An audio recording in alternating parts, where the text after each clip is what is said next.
So as you can see, like this is the configuration of Elasticsearch, and this is the configuration of like text file or JSON file, whatever it is. So in the below, like I have added the configuration of Swagger. Like previously we haven't added the Swagger configuration. So if we didn't add it, then we will not able to see the Swagger page. Okay. So from the Swagger page, we'll get the list of endpoints, the endpoints we can execute, and this is where like I have added the try catch block. So I'll just show you first. So this is the try block. Okay. So let me format this code properly. Okay, and this is the catch block. So if there is an exception in the having the configuration or in the registration of logging or creating the configuration of Elasticsearch, it will throw the exception and it will come to the catch block.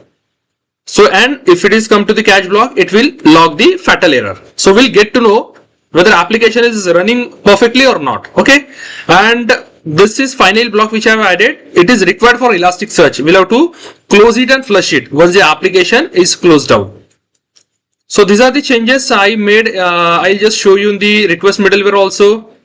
So in the invoke method, I was just logging one information, that is request is completed, because like the next method is, this is nothing but a request delegate which will execute the next middleware in the pipeline, and once the execution done, we are logging the information, that is request completed. And if there is an exception, so we are logging the two types of exception. First exception is middleware hit false the exception, and second exception is the specific customized exception assigned with the specific type. So these are the changes which we made. So in the app settings.json, as of now you can see use Elasticsearch is true. So now let's try to run the application first, and we'll see how the logging is working. So as you can see, build is succeeded, and now you can see the Swagger page.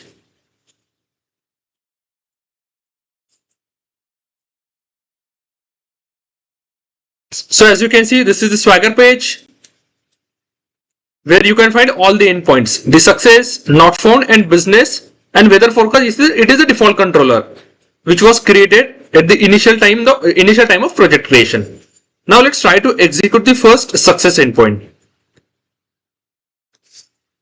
As you can see, we have executed the success endpoint and we have received the response, that is called success call. Okay.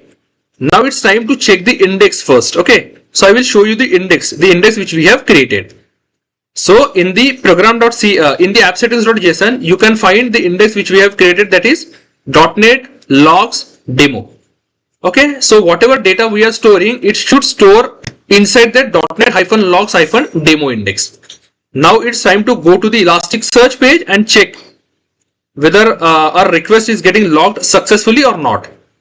Now you can find this is the home page or the main page of Elasticsearch, where you can find the discover icon in the left menu. So let's click on the discover icon. And now let's click on the default data view. Okay. So as you can see, we'll have to find, we'll have to find the in-text. So whatever index we have created, we have to search it. So what index we have created, that is .NET-logs-demo. So let's add a star. Okay. It will come, all the index comes under the .NET-logs-demo, .NET-logs-xyz. So if you have added a star, if you have marked it as a star, all the indexes, matching indexes comes under the .NET-logs-star. So as you can see, like explore two matching indexes. So as we clicked on it, so you can see like the first log, you can see, we can see that is request completed log. I will show you once again. Let's go back to the code.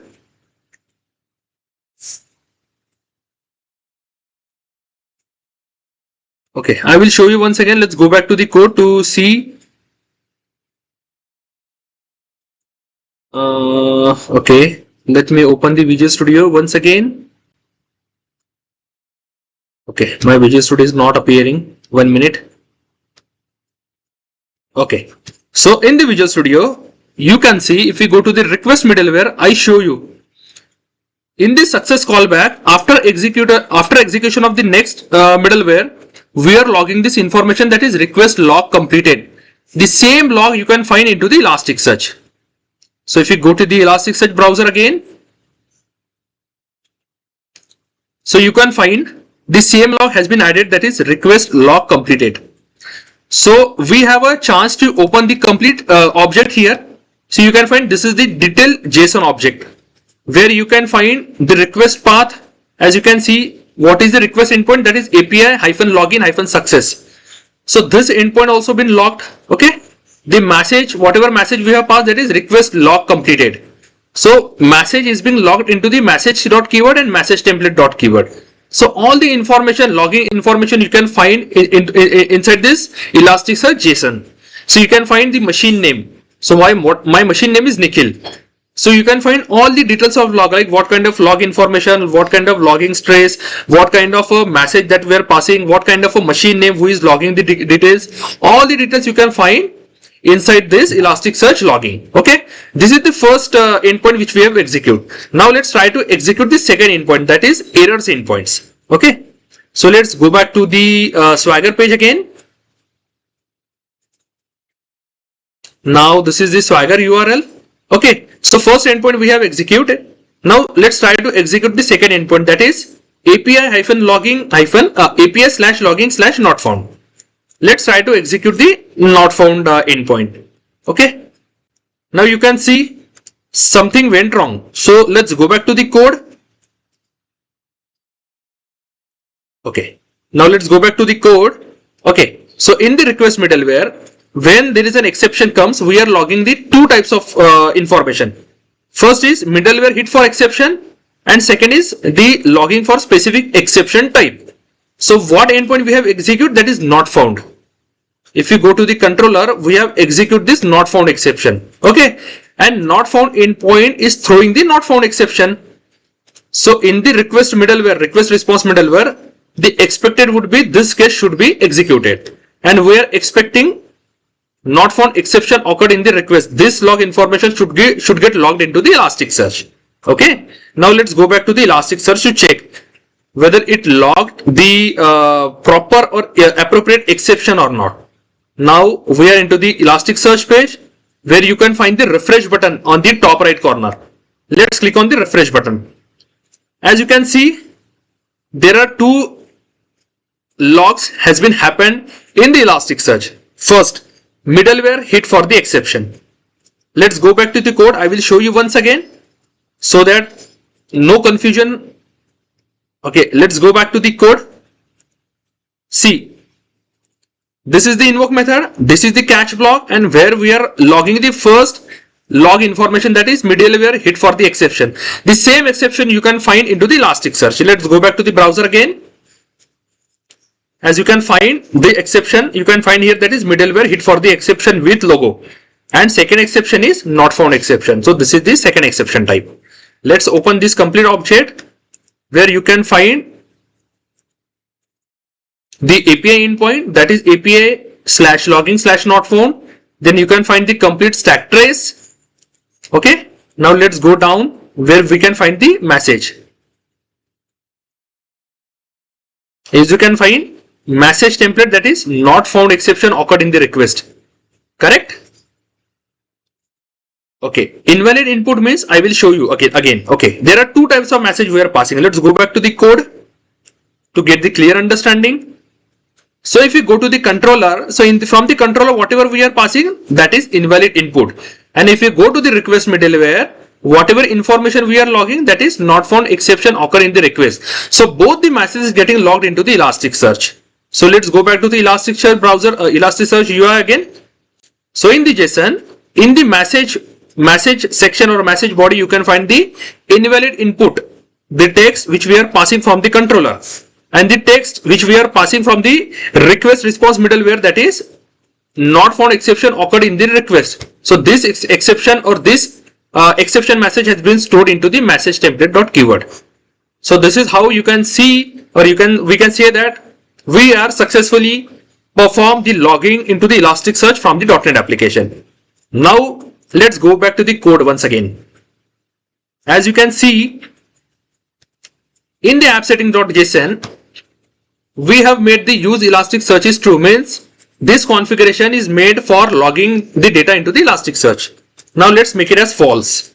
Okay, now the expectation would be logging should be happen into the text file or JSON file, not into the Elasticsearch. Okay. Now let's go back to the browser again.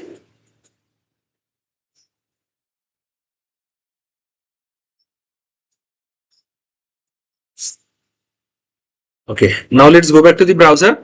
So as you can see the Swagger page, let's reload the Swagger page. Okay, and now let's try to execute the success endpoint first. Endpoint has been executed. You can see the response body, that is success call, and let's try to execute the second endpoint which we haven't tried for logging into the Elasticsearch. So we'll try this endpoint, that is business exception. As you can see, something went wrong. So this endpoint is also executed. Now let's go back to the code again and we'll see whether we can find the log into the JSON file or not. Okay. Now let's stop this application. Now you can see the log folder has been created and log.json is also being created. Okay. Now let's open this. As you can see, the three logs.